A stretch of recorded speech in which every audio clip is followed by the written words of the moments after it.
Many Minnesotans are already voting by mail and in person. There are elections happening all across the state, from school boards to city councils. Right now, we're going to focus on the hotly contested mayoral race in Minneapolis. There are 17 candidates in the race, including the incumbent. This week, we're talking to the leading candidates about their views and their plans. Joining me today is Sheila Nezhad. She has a master's degree from the Humphrey School of Public Affairs, worked as a research fellow for an LGBTQ think tank. She currently works as a policy organizer with Reclaim the Block, one of the organizations that's leading the effort to reimagine policing in Minneapolis. Sheila, welcome. Hello, I'm so happy to be here with you. And thanks for joining us. Let's start with the news today that you and your fellow candidate, Kate Knuth, have pledged to rank each other second on your ballots, and you're urging supporters to do the same. That's a pretty strategic use of the ranked choice voting system in the city. Why take that tack? Yeah, absolutely. Well, I think that there is a lot on the line this election, and Kate and I share the value that we need new leadership in the mayor's office. And we know that our supporters are excited to use the ranked choice voting system, and we're looking for guidance. And we believe that each other would be strong candidates for the mayor's office. And so we're encouraging our supporters to I'm asking my supporters to rank me number one and rank Kate number two. Is this the only way to beat Mayor Fry? I think it helps send a message and also helps folks understand ranked choice voting, and that you don't have to put everyone on your ballot, but in fact it does help to put more than one person on your ballot. Mayor Fry issued a statement earlier today saying our city has seen the limitations of cheap slogans and the reactionary politics of the defund push. But that's exactly the path my opponents have continued to embrace. Cheap slogans and reactionary politics? You want to have a reaction to that? You know, I'd love to hear him expand on that. I don't think I can speak for him on that one. Let's talk a little bit about an issue that has many people talking in Minneapolis. Violence has increased in the city. Last night, you probably heard there was another young person, a 15-year-old, shot. He's currently in critical condition. Folks in North Minneapolis say there's so much gunfire, it sounds like a war zone. If elected mayor, what would you do short term to quell the gun violence? Absolutely. So I think we need to invest in the solutions we know work. And one of those is the gun violence intervention program that's currently run out of the Office of Violence Prevention. So that's one of the programs that my organization, Reclaim the Block, and I have been asking for more funding for years. It's proven to be deeply effective. In the year before it started, there were 93 gang-related shootings. The next year after it started, that dropped to 42. The year after that, it dropped to 25.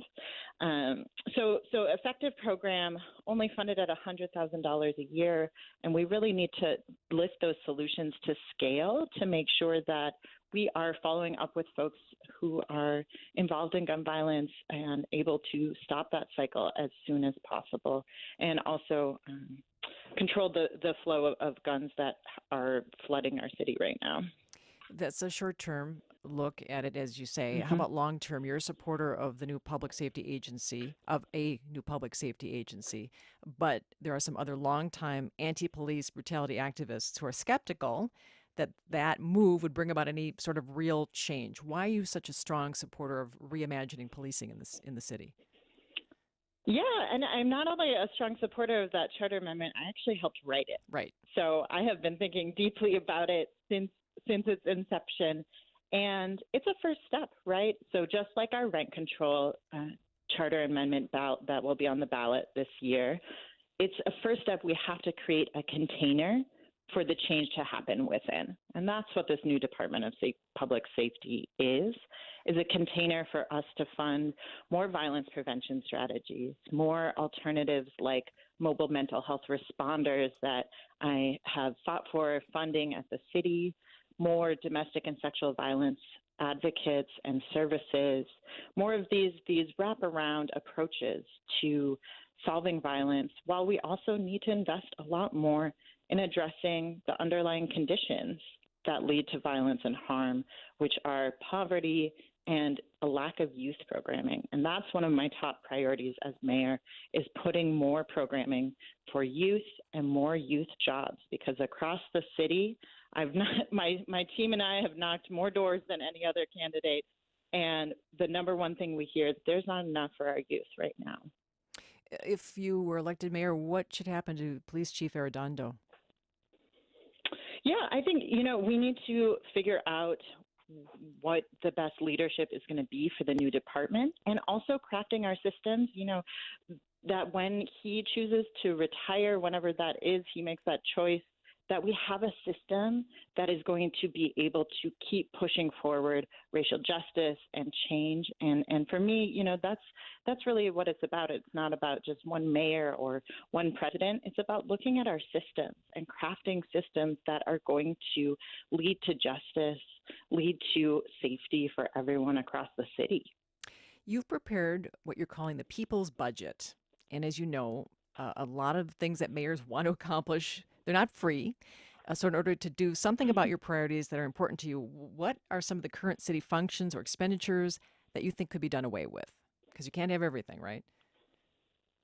You can't have everything. And, I think we need to talk about doing some things better. So when we say do away with, I think people get afraid that nothing will come in its place. So it's not just about, okay, we're going to get rid of the $1 million that we spend on the mounted patrol every year. We're going to say, oh, no, that would actually allow us to scale up our group violence intervention program, gun violence intervention program 10 times, right? So reallocating some of that money that's going into militarization. I also would like us to explore doing a levy for youth, a tax levy for youth. 4 years ago, members of the park board, including Commissioner French, came to the mayor with a proposal of a levy that would have been about $6 a household, that would have helped provide STEAM, so science and math and arts programming in parks across the city.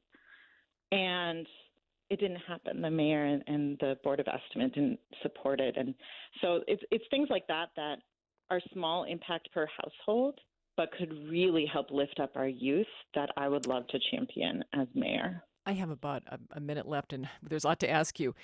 Do you think the city council mayor relationship should be changed? Is that ballot question number one? Yeah, so I am voting no on question one, and running for mayor actually solidified my decision on that. And that's because there are great disparities in voter turnout in different parts of the city. In 2017, when Mayor Fry was elected, 9,000 people voted in wards 4 and 5, which is the north side, and in wards 11 and 13, so southwest Minneapolis, 22,000 Your call cannot be voted. Sorry about that. We have another phone line on the air here. Sorry about that. I'm not sure who we're calling. Go ahead. So that means that there wouldn't be necessarily equitable representation in a strong mayor system, but under our current system, every part of the city has an equal voice. So that's why I'm voting no on question one. All right. Sheila Nezhad, thank you for your time. Yeah, thanks so much for having me. Tomorrow, we're going to talk to incumbent Mayor Jacob Fry. By the way, some people wanted to know how we selected the mayoral candidates we're talking to. We looked at fundraising numbers from the official report submitted to Hennepin County on July 27th of this year. The next fundraising reports aren't due until October 26th, which we felt would be too late to be of use before voting is over on November the 2nd. It's possible those fundraising levels have changed over the past 3 months, and we know new candidates have entered the race, but there's no way to verify if they are leading in fundraising levels without the official reports. So we know this is imperfect, but this is where we landed. Finally, the top 4 fundraisers are all DFL candidates, but there are a number of candidates not linked to the DFL. We wanted to highlight someone from that pool of candidates. So on Friday, we'll have Jarrell Perry from the For the People Party on.